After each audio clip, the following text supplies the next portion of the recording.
Welcome to the Inquiring Cat Does Politics on the 10th of May 2025. I've got no fancy opening titles this week because, again, I'm travelling and I'm in Foy in Cornwall, staying at the Harbour House Hotel.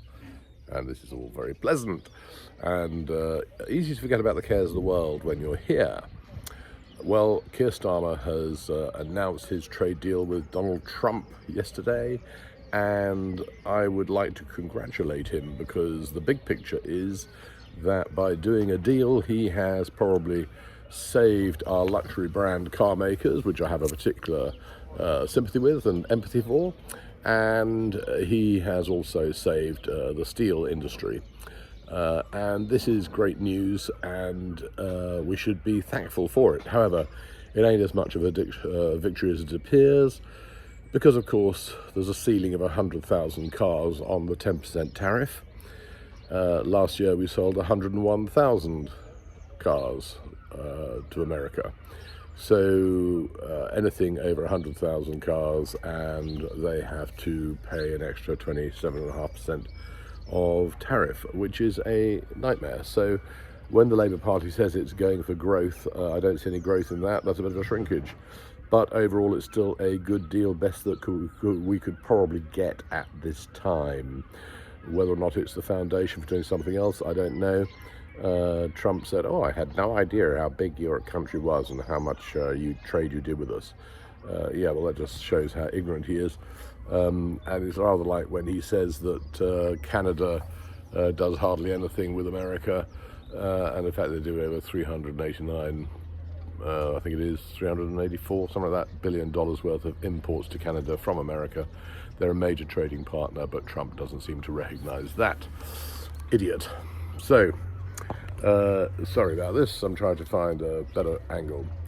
So there we go. It's been a difficult week for Starmer in that regard, because it's not quite the deal he would have liked. I think Starmer's doing quite well on the international stage, though, and that is something to be grateful for. We've got to sort out this Ukraine mess yet. The leadership he's showing on that seems to have stalled a bit. And meanwhile, what we are waiting to really see come through in the UK is the effect of the Rachel Reeves budget last year. And when are they going to be able to show the figures and the impact on employment of the national insurance increase and all that jazz? I rather suspect it's all going to be a shit show, but we will wait and see. So I leave you today from the sunny Foy with the thought that the sun is beginning to shine on our country, at least meteorologically, if not financially.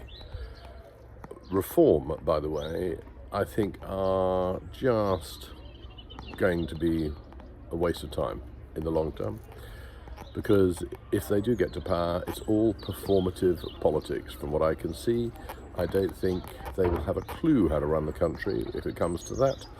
And as Starmer has discovered, opposition is easy compared to governing.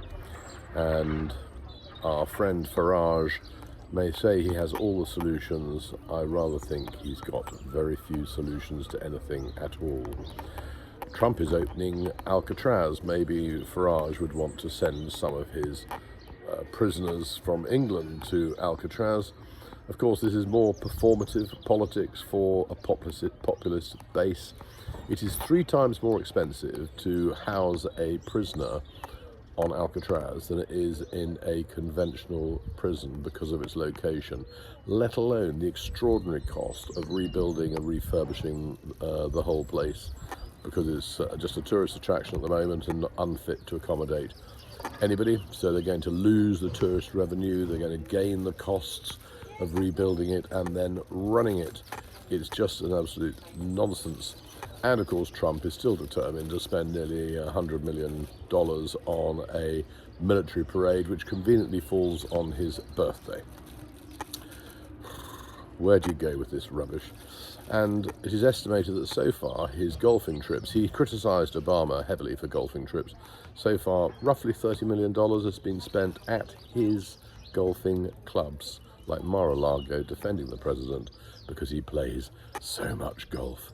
The man's a hypocrite, he's a liar, and he's a nasty piece of work.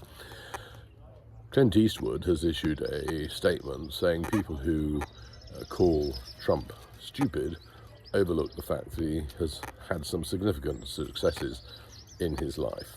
Yes, he's married a very beautiful woman who, of course, entered the country and worked illegally and should have been deported under his own rules before she got her citizenship.